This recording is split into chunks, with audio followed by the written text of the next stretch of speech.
Welcome to the warehouse. Have you ever heard a sermon and thought, how in the world did he discover that? Or where did he get that idea? Every week at Cornerstone Church, two teams dig into the biblical text that'll be taught during our weekend services. We spend hours talking about the text, the context, the culture of the time, you name it. But you can't stuff all that into a 30-minute message. That's where we come in. We're going to show you the stuff in the warehouse that didn't make it to the stage. Hey, Stephanie, when you have a fever, what do you do?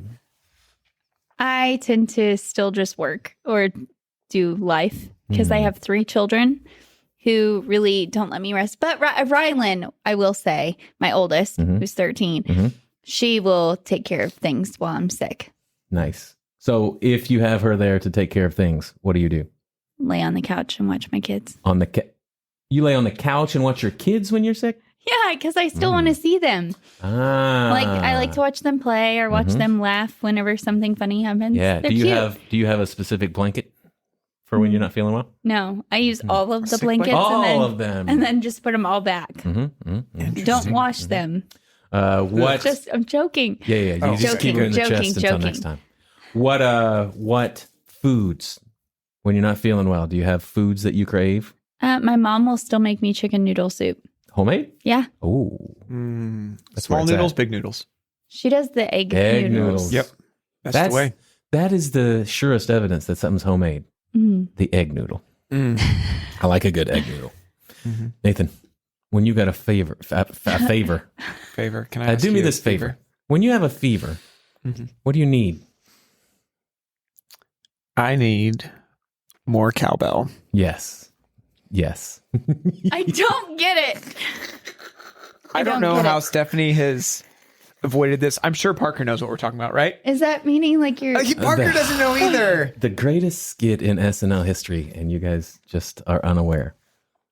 No. Do you know the Blue Oyster Cult? No. Okay. No. Behind the music? Do you know who Will Ferrell is? Yes. Okay, there we go. Now we found a jumping off point. Okay, so are you going to explain it or are we... No. And also, when you're not feeling well, what protocols do you have in place?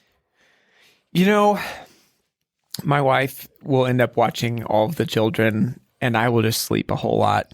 You stay in bed? I generally stay in bed. That's what Justin does too. Like if he's sick, he's in bed all day sleeping. So what does Tia do when she is sick? It depends. Like if it's been bad, like I'll stay home with the kids. It just has rarely been that. Right. It's really been that. I don't know. Oh, right. We might have different. She says we probably have different that? thresholds. Yeah. I mean, the man cold is kind of a real thing. Yeah, it is. I wish women could experience that so they'd stop whining about childbirth. Exactly. If they ever had a man cold. I mean, this childbirth nonsense, goodness. we would never hear about it again. No. Email your complaints to Stephanie at cornerstone.team. No. S. McCroy at cornerstone.team. Yes. Yeah. We're just going to set up Stephanie at cornerstone.team as like a just an auto archive address. And the auto reply is right in the bin. Do you have, so if you're in bed, you don't have a designated sick blanket? No, just the normal blankets. Just in bed. I mean, yeah. I mean, I will generally like read or something. If I'm awake, I'm not really like we don't have a TV in our bedroom and stuff. And so it's like, I don't really watch TV or anything like that. I'm not really like just a browse YouTube person, but I'll snag a book and read. You're not a browse YouTube person. I thought you said browsy YouTube person. Oh, no, I might have, but I don't really like I go to YouTube to find specific things. Use it as a search engine. I use it as a search engine. Because it's the world's second largest search engine. And the world's largest social media platform, right? I think it is. Yeah. Wow. Okay. So, Jay, you're being very specific on these questions. Yes. Especially with the blanket part. Yes. The correct answer is yes. I close all the doors. I enjoy people coming in and checking on me. Like that's a necessity. But I'm not someone who would voluntarily watch a lot of people, like just watching them. I like to see my kids. That's awesome. I don't want to see nothing. I'm going to watch reruns, usually Parks and Rec or The Office. Yeah. Or sometimes it'll be like an action movie sometime.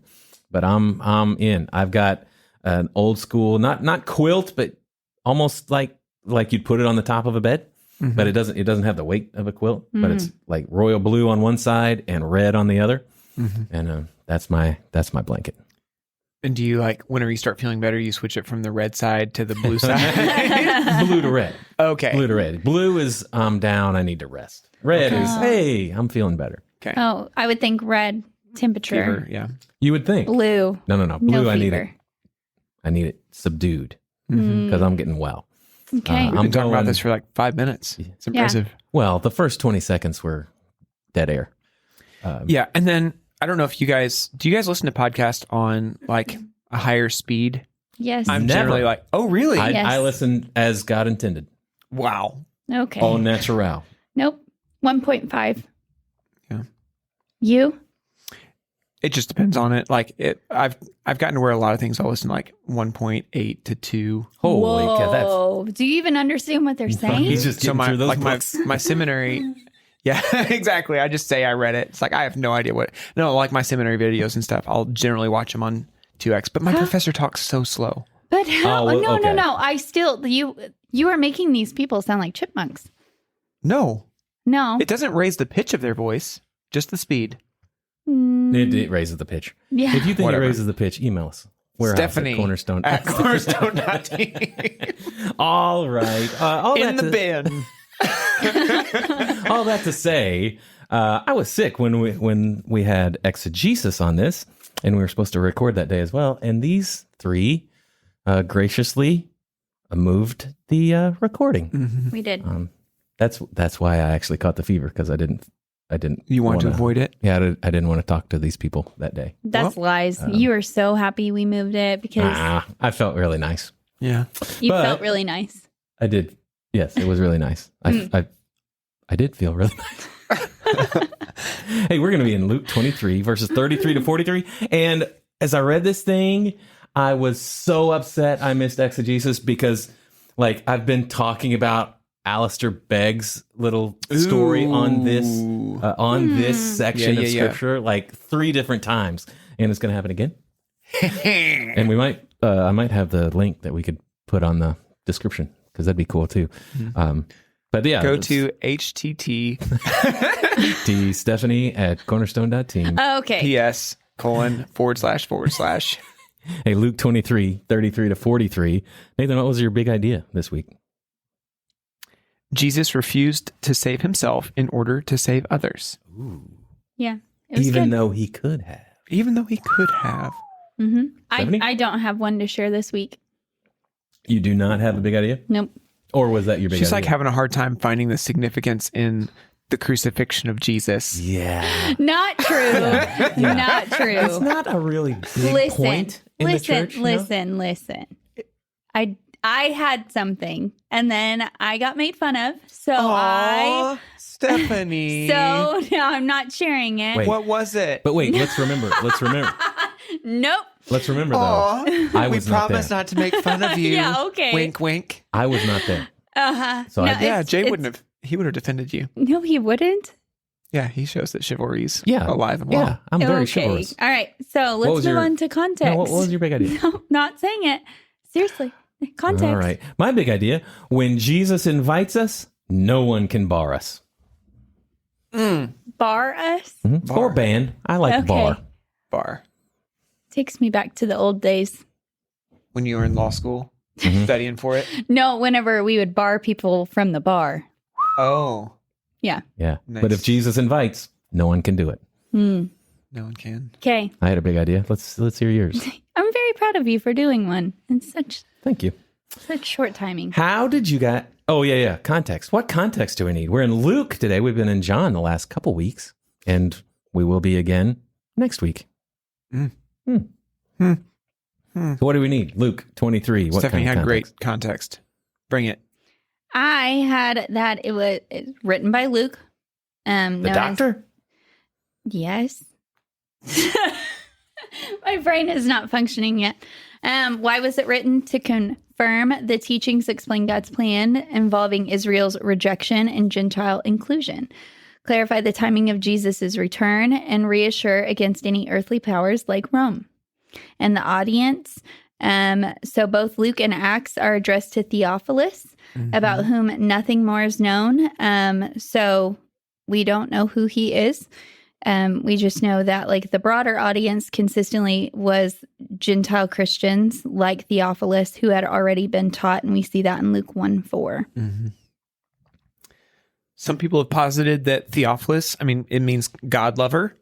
So it could be like just a title for like, hey, anyone who wants to read this who loves God, except, so that's been posited, but there's good reason to think that that's not the case. Good. Yeah, because specifically he addressed him as most excellent Theophilus. Oh, sure. Which seems to be like that was regularly used for people in power. I actually just finished, we studied the Gospel of Luke. I read the chapter yesterday for my New Testament class. So cool. Something that's really interesting that I'd never thought about. Have you guys thought about like so we were talking about how Greece, whenever they would conquer places, like they would try to obliterate the religion and stuff. Rome did not do that. They allowed whatever peoples they conquered to like keep their religion. They called it religio licita. Ooh. That it would mean like the legal religion. And so like the Jews had a legal religion. They were allowed to practice and everything under Roman law. But then other religions that tried to pop up within were considered religio illicita. Oh, illicit. Illicit religion. And so Christianity, Judaism would have been legal. Christianity was illegal. Ooh. And whenever you track through Luke and Acts, there's some case to be made that like Luke is trying to show that Christian, like that Jesus was an honorable and innocent man. And then, because it's like, you think about it, like you're saying, hey, we worship the guy who like died alongside murderers on the cross. Mm-hmm. It's like, that doesn't look very good. Mm-hmm. So for him to be tracking and saying Jesus was innocent, and then as he's even recounting like Paul's journey, I've never thought about this, but it's like, why is Paul appealing to like higher and higher authorities toward the end of his life? What if he's trying to make a case for the fact that religion should be a religio licita? Yeah, that Christianity should be legalized. Wow. That it's not harmful, that they're not rebels, that they're not going to overthrow the government. And then you think that it happened. Well, then you think, Romans 13, where he specifically writes about how like you are to be like submissive to the government. Mm. Yeah. And then it happens under Constantine. Yes. Whoa. Well, it becomes, but then that's different even. So to say that it could be legal is one thing, but to make it the religion of the state and illegal to be anything else, that was not good for Christianity. Yeah. It was forcing everyone to be Christian. So it made it where Christianity was the only religio licita. So that theory is that Luke was striving and Paul was striving to make it one of the accepted religions so that people weren't persecuted just for following the religion. Yeah. Wow. That's neat. It's interesting. It's like, it is. Yeah. So if that's one of the potential themes of Luke is to show that Christians are not like, trying to overthrow the government. Jesus was not a murderous like crook. Speak for yourself. Some of us have our militias in the woods. Okay. Malicious at cornerstone.team. Does this get taken down off of? I don't know. Like, I'm sure AI is going to be knocking at your door. I'm back. Nathan. Yeah. This is not good. Religio illicita. Yes. Oh, man, I like that. What other context do we have? Hey, don't go start militias, by the way. Yeah. Any other context? Man, that was good. Oh, yeah. So you started this down this way, but so Luke he specifically is like he calls out in both cases that he's writing to Theophilus. Luke is one of the three synoptics. It was Mark was most likely written first, and Luke is saying that he specifically wants for them to have confidence in the things that they have heard. So he's writing to people who already believe in Jesus, who have heard the gospel. The gospel message has already gone out. It's already spreading. People are believing the news, but then they want like, they're looking for some fact checking. Like, hey, what are the actual details of this? So as he's writing, it's like that you may have assurance. Is that the word that he uses? That you may have assurance for the things that you've heard. Yeah. So Luke never met Jesus, like eye to eye. Was not actually an eyewitness of these things. He was interviewing eyewitnesses. The ESV says that you may have certainty concerning the things you have been taught. Yeah, there you go. And we also know that he was known as a physician, which I think somebody already mentioned that. Pediatric podiatrist. Nope. I forgot all about that. And so was a close associate with Paul as well. I'm wondering if that was the episode that we did that will come out after this one. Ooh. That's some foreshadowing right there. So if you haven't heard about our spiel on pediatric podiatry, Oh no. just wait. No. So Luke 23 through 43. How'd you guys break it up? 23, 32 through 43. What did I say? You just said 23 through 43 as if we were reading I'm sorry. 20 chapters. Yeah, 20 chapters. We'll do the first 5 chapters now. Yeah. 33 through 43. 32 through 43. We had 32. I didn't put 32 in here. Oh, interesting. Okay, so yeah, basically we divided up 32 through 34 to start off with. Awesome.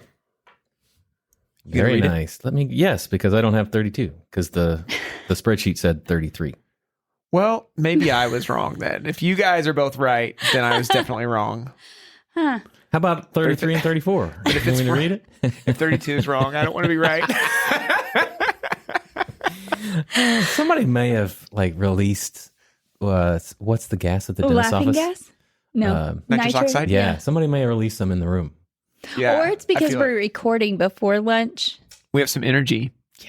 Yeah. Yeah. Misplaced Energy. So Sorry, you guys are having to. Keith's out there this. on his treadmill saying, "Would you people come on and get to the meat?" So do you want to read 32 through 34 or we just... You read 32 and then I'll pick up at 33. That's weird. 2 others who were criminals were led away to be put to death with him. And when they came to the place that is called the skull, there they crucified him and the criminals, one on his right and one on his left. And Jesus said, "Father, forgive them, for they know not what they do." And they cast lots to divide his garments. What'd you guys have for 32 through 34? Mm-hmm. So that 2 others who were criminals, that apparently was not in the text to be studied, fulfills the prophecy from Isaiah 53, whenever Isaiah said that Jesus in his death would be numbered with the transgressors, which was something I never thought about before. I'd always thought about just that he's uniting himself, that he's dying the death that we deserve, or that he'd be numbered among the transgressors with us. I'd never thought about its literal fulfillment. Yeah. Oh man. What did you guys look up? What crimes led to crucifixion? It was generally reserved for the worst criminals, because it was a very public execution, and they wanted people, the Roman government wanted people to know that these are really terrible things. Yeah. That said, aren't these criminals called robbers elsewhere? Thieves. Yeah. Right? Yeah. So I'm that doesn't seem I would think, murderers. Yeah. And so when the people were given the choice between Jesus and Barabbas, he was an insurrectionist. yeah. And so I'm blanking, was it Pilate that gave him the choice? So Pilate gives him the choice. Do you think he's thinking, well, they're not gonna want to kill Jesus because this thing is a capital offense? Absolutely. Yeah. Agreed. Which makes it even crazier that we got here. Yeah. What else? So crucifixion might have been named at the place of the skull. So traditionally we see Calvary. I'm going to the verse because I do this a lot, but verse 33 that called the skull, there is Calvary. So that's where people get the word Calvary. And so because it's Latin for Calvaris, and so that means the skull. What's Golgotha? Go ahead. No, it was Greek for the skull, right? Whoa. Yes. Yeah, I didn't know that either. So Calvary is from the Latin of the skull? Mm-hmm. Yeah, mind blown, right? I don't think I'm going to ever study again. I'm loving this. I'm getting this stuff fresh. That's awesome.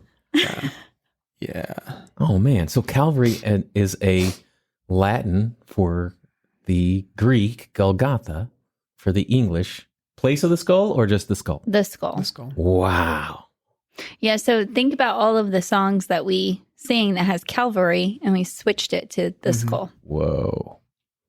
It's much more. It has a much more poetic tone than Golgotha. Mm-hmm. Yeah. Oh man, that Latin. Yeah. Mm-hmm. There are some words that like I always have to check myself to make sure I'm saying it right.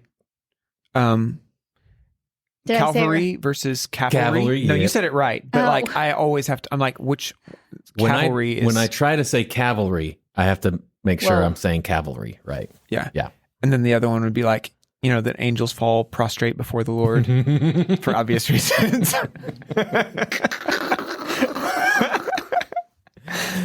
There's way too much laughing for a podcast on the crucifixion. Apologies, friends.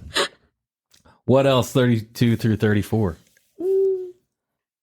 So also talking about like crucifixion and how it was done such in a public way, they would tend to take the one who was being crucified through the town on a longer stretch.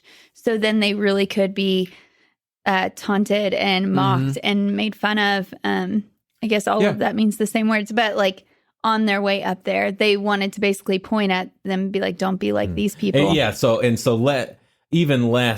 let's make this guy feel crappy, even though he's getting ready to die. It's, hey, you people in the crowd, don't do this thing. Mm-hmm. So kind of the same idea of the public hangings in the Old West. Yeah. It's that, this guy's paying, but you guys, what we think, the data doesn't really back it up, that capital punishment in our society anyway does that, is a deterrent, but interesting ideas. Yeah. Man, oh man. What else? It's kind of interesting, this, and Jesus said, Father, forgive them, for they know not what they do. Like, you'll see probably in your Bible, there's a footnote there that like the earliest manuscripts don't have that. Interesting. So it seems like it's, from what I've read, like it seems likely that someone added it in later. And it's not outside of Jesus' character at all. Like whenever you look at the Lord's Prayer recorded earlier in Luke and stuff, it's definitely within Jesus' character to do this. Yeah. Mm-hmm. Do the other gospels have him saying this? No. And also there is like thought that it could have been omitted because it showed that there was not the prayer wasn't answered. So it would have been omitted by scribes who felt that the prayer was unseemly or was not answered. Oh, so you think that person thinks originally it was, but scribes didn't put it in. Right. Yeah. So it could have been Jesus. Yeah. Luke interviewed, and it actually did happen, and it was omitted. And the other reason I've seen that like people said that it might have been omitted was because there was like, whenever Luke was written, there was kind of some intense animosity between Jews and Christians. And so we don't want to forgive these guys. Right, We're at war with them. Yeah. Yeah. So who knows? Mm-hmm. Exactly. That's so interesting. And they cast lots to divide his garments. Do you guys have anything for that? That was apparently a really normal thing for them to do. I always thought it was like kind of unique. But this was something that they did. It was kind of a sport. While they're dying up there, they're rolling dice down here on the ground. So the Roman soldiers, this was just a normal Thursday, Friday afternoon, morning. Yeah. I did see that there was something in one of the other Gospels. It mentions specifically the fact that his tunic was in one piece. Yeah. Mm-hmm. So they had to roll, like they had to cast lots for it. They couldn't, they weren't going to tear it. So it's like, I do think it's interesting that maybe they did typically divide up the garments, but that the one piece was called out specifically so that they would have to cast lots, because that fulfills Psalm 22:18. Yeah. Not just that they would divide up, but that they would cast lots to do it. Yeah. So there were not enough garments to go around. So one guy's out, because this is usually a two-piece garment. Yeah, potentially. And we do see that this was something they did because of Stephen. Also, the Roman custom awarded the soldiers that victims' clothes. So, with Paul holding his wait, no. Wait. No, I'm trying to think of like what you're talking about with Stephen. Yeah. So Stephen, Acts 7:60. I think ancient biographers often paralleled different figures, and Luke parallels with Jesus, the first martyr of the second volume. So Stephen, Acts 7:60. So Roman custom awarded the soldiers' victims the clothes.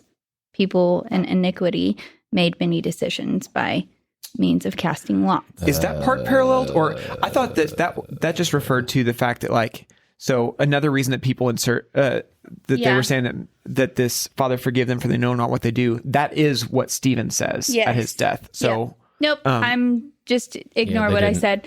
Yep, ignore it. No, it's okay. You were reading. It's like one commentary said both things, right? Mm-hmm. And so you were just kind of tying both of them to that parallel, but that's not necessarily the case. Witnesses laid down their garments at the feet of a young man named Saul. Right. That's not. Yeah, not the same thing. Yeah. But Stephen does say that Father forgive them for they know not what Lord, they do. do not hold this sin against them. That makes And again, more this is sense. and this is also like the same author, so Luke and Acts. So that would be the other reason that Do not hold the sin against them. Yep.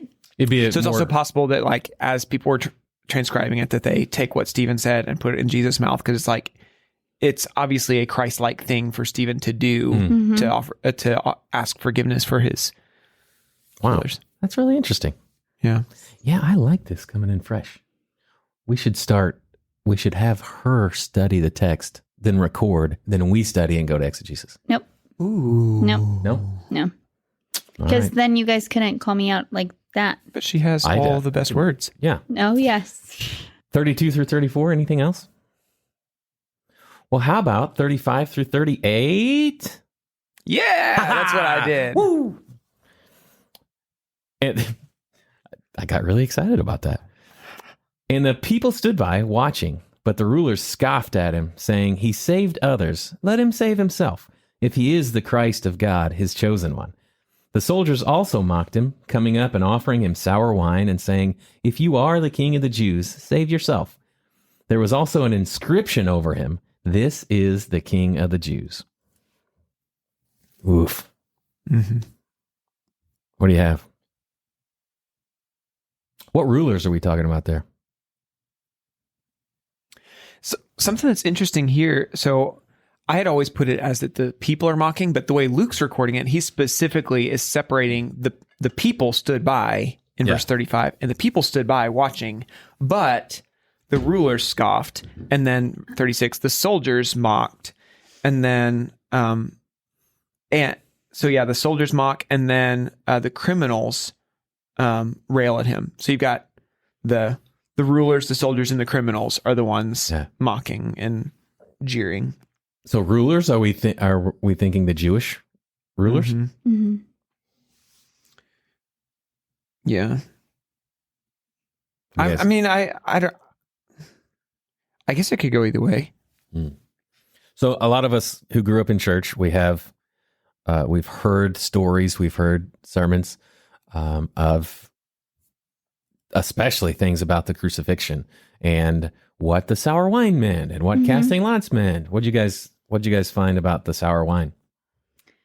For the sour wine, I just had that the soldiers offering sour wine or wine vinegar could be seen as a merciful act, because it could relieve pain and thirst. However, Luke is clarifying that they are mocking him, so it's not unexpected, as sour wine is a common choice for quenching thirst among soldiers due to its cost and effectiveness compared to regular wine. And then Nathan has some really good insight on there's two different wines that would be offered. So what you're saying is this is part of the mocking. Yeah. This is part. So King of the Jews, you should be having the finest wine. Yes. The finest grapes, the best that Jesus turned water into the best wine, and now. And also it was known that like sour wine could help make you not as thirsty, so it'd take away the thirstiness, so quench your thirst. But that is not what they're doing here. Yeah, so it's easier to see in Mark 15 because Jesus has offered wine twice, and Mark lists both of them. The first time they offered him wine mixed with myrrh, but he did not take it, and so a commentary I was reading said that the wine mixed with myrrh functioned as like a narcotic drink, that it would dull the pain, help you be like, it would nitrous oxide you and make you like loopy, right? Yeah. Where you wouldn't feel it as much. So the wine mixed with myrrh was designed to do that. Jesus refuses that one. Because he wanted to be there. To be fully present. Is what we're, is how we've come to Yep. talk about that. And then the second, so that's Mark 15:23, and then 15:35. after some bystanders thought he was calling for Elijah, someone ran and filled a sponge with sour wine, put it on a reed, and gave it to him to drink, saying, "Wait, let's see if Elijah will come take him down." And so commentary there says that sour wine vinegar like was actually designed to increase your presence of mind, to refresh you, so like to make you awake and alert, rather than like looping out of it. So would that have been for the soldiers? Yes. If tying these two things together, the soldiers have to stay alert. They're here all day. It's hot out there. They're bored. Yeah. So this shows that in Greek and Roman literature as well, that sour wine vinegar was a common beverage appreciated by laborers and soldiers because it relieved thirst more effectively than water and was inexpensive. Mm-hmm. So, and it was a bit of an upper. Yeah. Holy cow. Yeah. That's crazy. Yeah. So he doesn't take the myrrh that would dull his senses, that would ease some of the pain. Mm-hmm. But later he does take the drink that would make him more alert and more aware of what's going on. Yeah. Golly. So this is something I'd never noticed before, but was being made, like I was reading the case for it in Mark, like commentary on Mark, or that my professor was talking about in Mark. Specifically, Mark records how Jesus like shouted and then breathed his last. And the thing that kills you in crucifixion is asphyxiation. Yeah. Mm-hmm. And so like you slowly get to where you can no longer lift yourself up to get a breath. Mm-hmm. And so like, there's a case being made for the fact that like Jesus, actually voluntarily like died. Not just that he voluntarily went to crucifixion, but that like if he had the ability to shout. Oh, at that stage in the crucifixion. At that stage in his crucifixion. And then immediately it says, and then he breathed his last. Ooh. It's like, what if there's the element of him voluntarily just like expelling his life force, basically saying, it's done. Yeah. Mm-hmm. No one takes my life from me. Right. I lay it down. Yeah. Because the argument was being made like, if you're asphyxiating and about to take your last breath, you don't have... Yeah, your second to last voice. breath. Your second to last breath, if you're asphyxiating, is not a shout. Right. Anyway, it's an interesting thought. And then out of that, for the Roman centurion to say, surely this man was the Son of God. Mm-hmm. Like, that would have been enough. That, like, wait. And then also, then they wouldn't have had to break his legs. Right.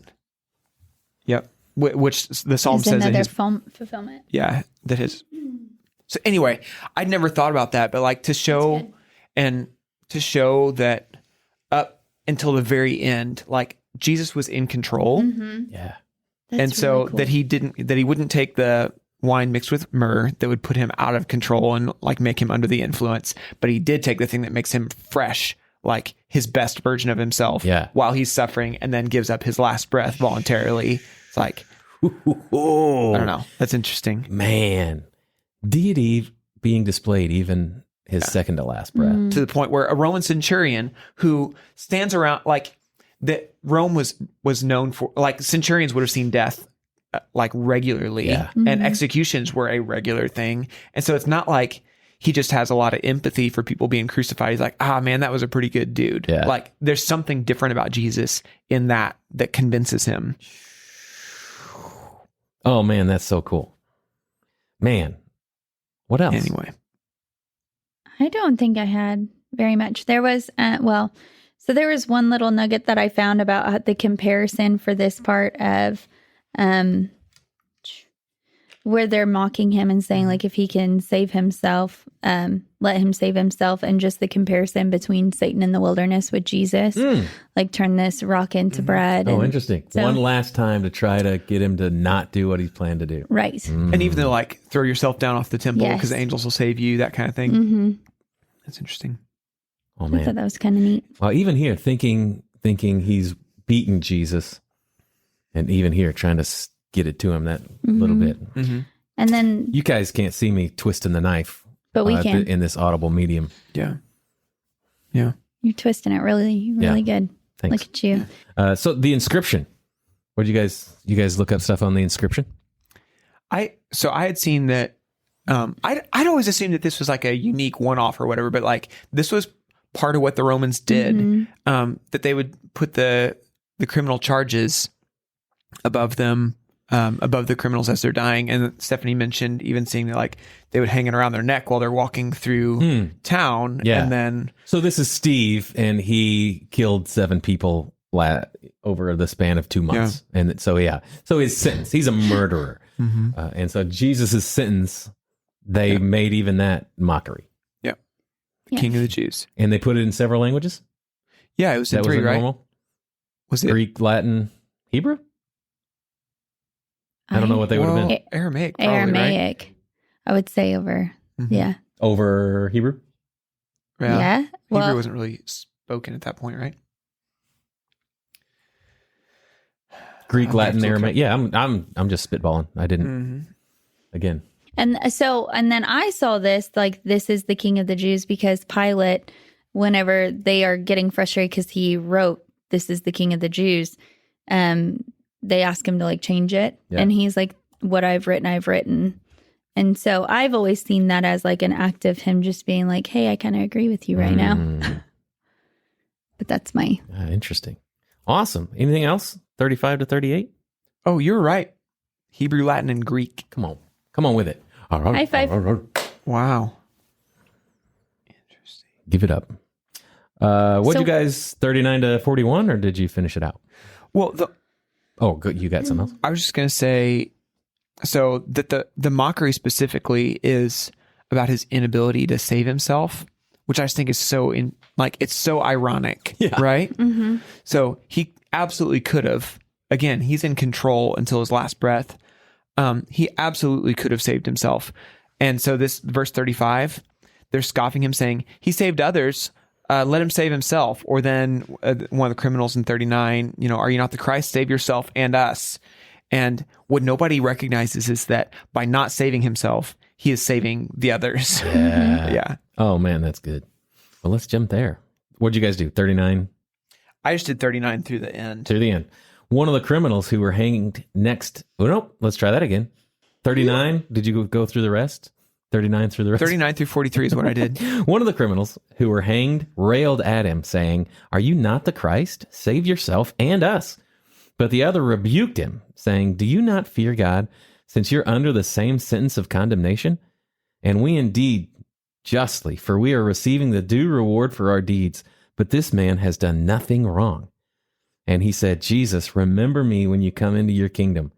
And he said to him, "Truly I say to you, today you will be with me in paradise." What you got? One of my favorite modern hymns is "How Deep the Father's Love for Us." Oh, yeah, that's good. And like one of the verses that gets me every time is, "Behold the man upon a cross, my sin upon his shoulders. Ashamed I hear my mocking voice call out among the scoffers." Yeah. So it's like, as I read this, it's like, how hard-hearted do you have to be to shout this out? Especially as a criminal, you're dying for sins that you committed, and you're mocking another one of them. Yeah. It's like, and then to recognize that, like, apart from the grace of God, like, we're in that same spot. Boy, that's good. So one of the funny things that I shared at Exegesis was I always assumed that these two criminals were friends.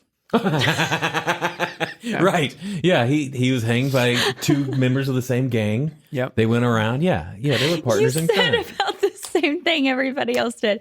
I don't know why my brain ever made them friends. Very small crime ring in Jerusalem. Yeah. These 2 guys. No. These 2 bros. And I bet. So I'm almost positive there are several people who would have made that thing too. Yeah. We also were talking about, like, Barabbas was probably their ringleader. That's what we said, yeah. And he's free. Or maybe maybe he's their older brother. Yeah, to go get another 2 people to join his gang. So from what we can tell, they are not friends, as we assume. We don't have a biography on these guys, do we? No, we don't even know their names. No, I like it. I would not have been making fun of you there either. Just like when you tell us your big idea. Not gonna happen. Aye. We also had a good conversation about how this is like the whole deathbed, like somebody coming to salvation on their deathbed, and Jesus saying, like, "I will see you today in paradise." So for that, I just thought that was good. Yeah. So this criminal, this criminal like switches at first. Let's see. Where am I getting that at first they were both mocking him? Yeah, they were. They were. Was it somewhere else? Yes. One of the other Gospels? Was it Mark's account? I know we read it, and it was both of them were at one point in time. And then it switches to just the one. Mark 15, let's see, 32. Let the Christ, the King of Israel, come down now from the cross that we may see and believe. Mm-hmm. Those who were crucified with him also reviled him. Got it. Good job. Yeah, and one switched. Something fierce. So I think it's really like important to note. Oh, what were you saying? I just saw it, Matthew 27:44 as well. Okay, sweet. So I think verse 41 is so powerful, like in even acknowledging like what is it that happens to us? What is the process for us whenever we come to like saving faith? Because we would say like this guy's statement and then Jesus' response to it, we would say this guy has saving faith. We're going to meet this criminal in heaven. Yeah. The first entrant after Jesus, the first one who Jesus personally invites is this guy who was hung on the cross. Yeah. Whoa. I mean, I feel like Alistair Begg had something to say about that, didn't he? he really did. Oh, I thought Jay just did that all by himself. I retract my whoa. Yeah. No. That's what I just, that is what he just just said. me. But I'm just segueing so Jay can No, say but it. so yeah, that's the thing, right? That I've said it several times, and I really am sad that I wasn't here for actually the time we got to study it. But yeah, Alistair Begg tells this story of how he thinks it had to go when this man on the cross gets to the pearly gates and the angel is there, and he says, "All right," giving him a little quiz. What are you doing here? And he says, "I don't know." Yeah. Do you know the doctrine of sanctification? He says, I don't know what you're talking about. What do you mean? What about Scripture? How, I don't know what you're talking about. And finally he says, hold on, I'm going to go get my supervisor. And so the supervisor angel comes and grills him some more. And he says, then what makes you think you can come in here? And he simply says, the man on the other cross told me I could come. And that I'll listen to that. And again, if I remember to send Parker the link, we'll have it in the description. I listen to that thing often. And then Alistair Begg goes on to preach that if our testimony, if our story of being saved is ever in the first person, it's terrible. Why should we let you in the gates? Well, because I believed, because I did this, and because I did that. No, it's only ever in the third person, because he saved, because he did it. He rescued me. And it's one of those clips that man, just every now and then, the algorithm, thankfully, will give it to me. Mm-hmm. Thank you, algorithm. / Holy Spirit. That's right. The Holy Spirit taps into that YouTube algorithm ever so often. So this verse 41, I guess it's end of 40 into 41, the end of 40 into 41. Okay. I realized I said that weird. So this criminal saying, we're under the same sentence of condemnation, and we indeed justly, for we are receiving the due reward of our deeds.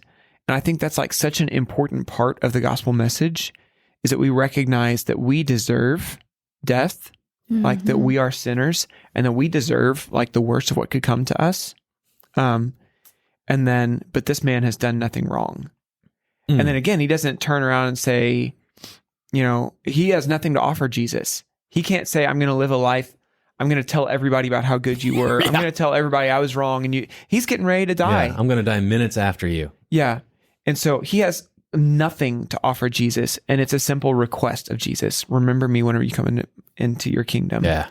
And so he acknowledges his guilt. He recognizes Jesus' innocence, and that there is and he asks him, and again, that remember whenever you come into your kingdom, everybody else is saying King of the Jews, ironically. Right. And he's saying, I believe that you are, have a kingdom.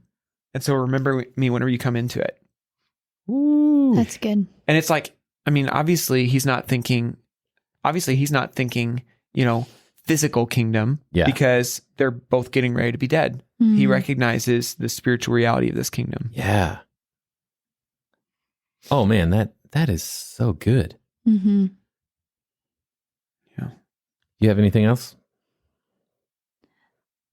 I had that. So I found this from a commentary as well, but this one says the thief on the cross had some distant time in mind, but Jesus told him today. The thief on the cross asked only to be remembered. Jesus said, "You will be with me." The thief on the cross looked only for a kingdom. Jesus promised him a paradise. Yeah, I was just That's looking wild. at that. So he asked, bring me into your kingdom, your realm, your rule. And Jesus says, no, you're going to be with me in paradiso, Yeah. paradise. And Eden is what Strong's even use it as. You're going to be with me in paradise. Mm-hmm. Oh, man.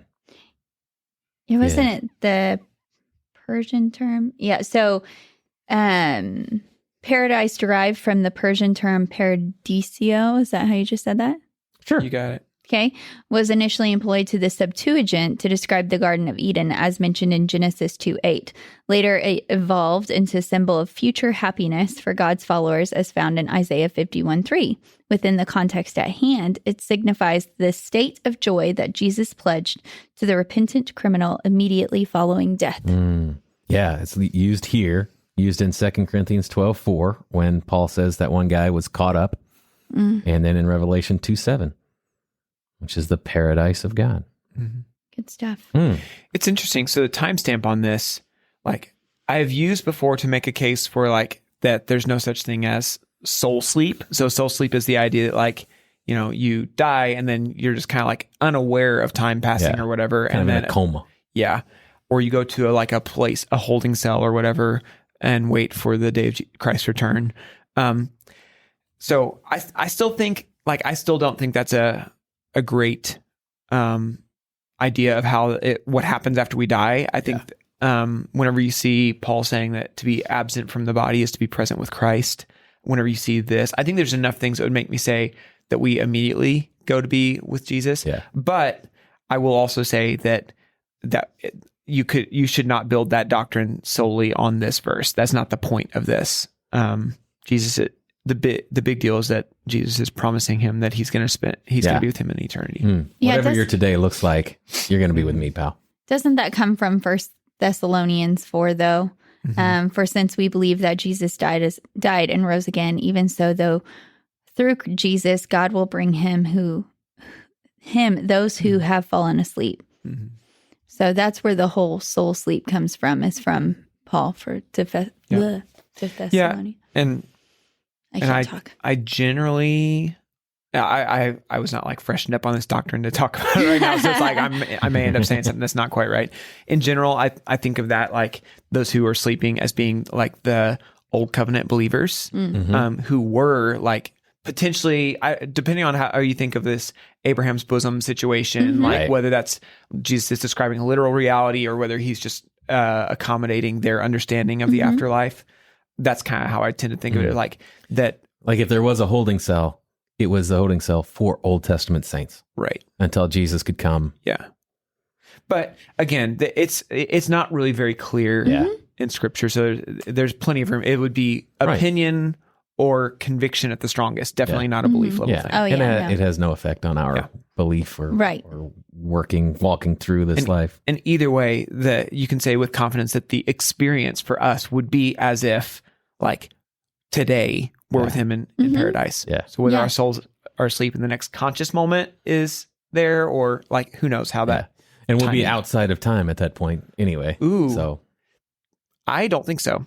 Oh. So anyway, God is the only one who's outside of time. So for eternity, we will experience things linearly. We are finite beings in the way we experience time and space. Whoa. God is the only one not limited by space or time. Parker, mind blown noise right now, please. Holy cow. Yeah. So for God, 1,000 years is like a day, Yeah. but that's not going to be true of So us. we're We'll still gonna- experience it. Whoa. Things chronologically, linearly, normal flow of time. Mhm. We don't, because we go to heaven does not make us infinite. We will continue. We will Yeah, I be just permanent, thought- but still finite. Yeah, I thought time was just a thing that he created as well, and we wouldn't need it anymore. Well, but we'll still be within creation. We're still Mhm. the created. We're still enjoying creation. It's not. Because you still like, so we see in Revelation with the garden is now back, and there's the tree and that Mhm. produces fruit, and it changes, and Whoa. So Mind blown time, again. space. Second time, Parker. Man, what else you have? that's all I Blow my have. mind one Yeah. more time. That was it for With me. your things. Oh, Nice. Come on. Well, Bring it. this was just like a general note on this, specifically like the parallel between the way the irony happens with the mocking and everything Mhm. versus like the way that they're saying things that are true, even though they don't know it and they mean it derisively.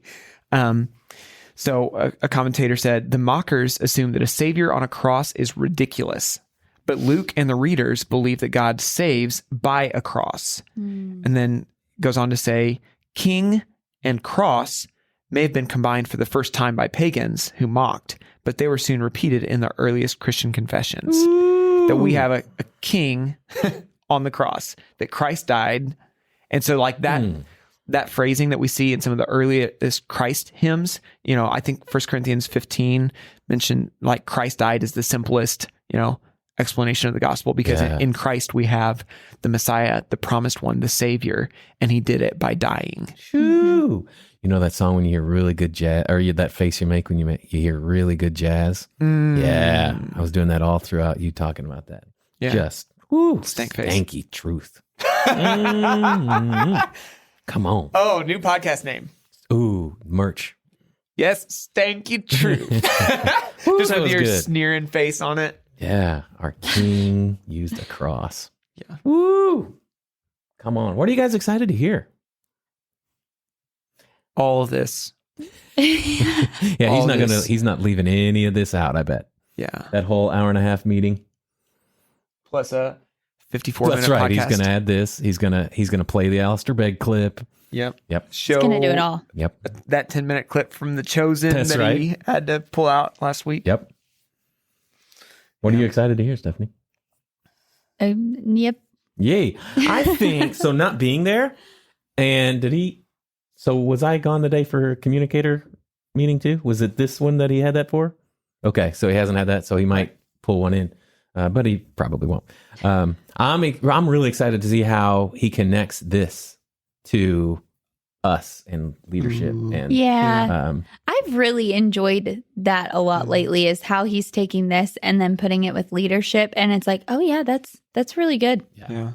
If we're supposed to be able to say, follow me as I follow Christ, if that's what Christian leadership really is, then our leadership should look a whole lot like following Jesus. yeah, man. Anything good. else? No. Yeah. Yeah. I don't think I'm ever studying again. I like coming in here. No, Just you totally have to. blank. Guys, if you also like being totally blank, reach out to us, warehouse, cornerstone.team. We sure appreciate you listening. Tell your friends. Don't necessarily tell them about the first 8 minutes of this one, because we got a little too loopy there. But other than that, Thanks. Oh, do I get to say it? please. The warehouse is closed. I need to say it. The warehouse is closed. Yeah. Until next time, the warehouse is closed. I mean, it works. They get the point. Welcome to the warehouse. Bye, It's Nathan. closed. Peace out, Girl Scout.